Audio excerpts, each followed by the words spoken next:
Кажи как се казваш. Аз съм Георги Ангелов. Завърших IB програмата с 41 точки. Ще уча в Англия, в City University Лондон.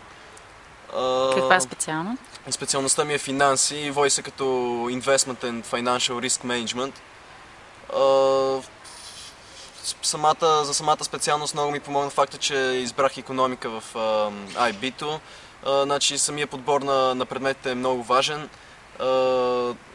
Ако си изберете икономическа специалност, моят съвет е много силно да наблягате на икономиката. Като предмет тя е много важна и ще ви даде една основа за, така да се каже, за бъдещето ви изследване и за бъдещата ви кариера.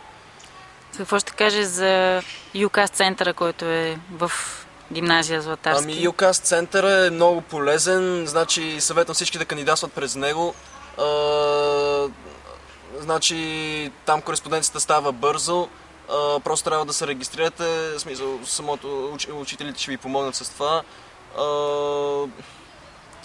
Там просто трябва да се напише мотивационно писмо, като personal statement се води. Важно е да го напишете хубаво, то също се попълва в UCAS и всичко това се изпраща на университетите. Може да си направите до 5 избора на университети. Това става вече в началото на 12-ти клас и някъде към януари университетите ще ви отговорят и ще разберете, ако университетът реши да ви приеме, ще получите оферта с колко на брой точки трябва да изкарате. Но просто през UCAS е по-добре, защото всичко е подредено, всичко става по-бързо, по-организирано и на самия теб като ученик става по-ясно. Като има преподаватели, които са ангажирани специално с това. Да, има преподаватели, които ти помагат, които те съветват, които ти помагат за personal statement, дават ти идеи, креативни, защото това е много важно, personal statement да е така доста креативен, да кажеш нещо различно, нещо, което просто другите не го казват, така да се каже, нещо нетрадиционно.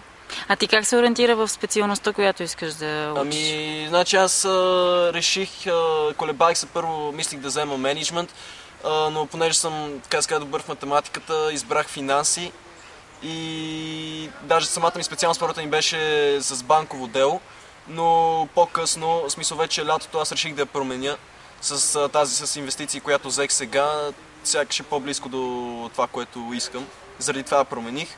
Така че няма проблем дори да вземете някаква специалност, която не ви харесва в началото, винаги може да я промените. Какви са твоите съвети към бъдещите IB ученици? Съветите ми, като съда по мой опит, значи най-важното е да се спазват крайните срокове.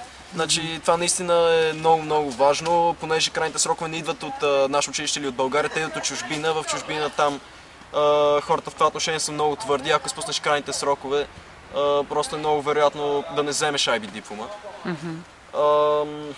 Ще ги посъветвам да си организират времето добре. По този начин ще имат време за нещата, да правят нещата, които харесват. Ще имат време да излизат, ще имат време и да учат. Много е важно двете неща да се съчетават, да не се прави твърде много от едното или от другото, просто да се съчетават. То значи се получава една синхронизация и ти помага да учиш по-добре също така в бъдеще. Ясно. Добре, благодаря ти.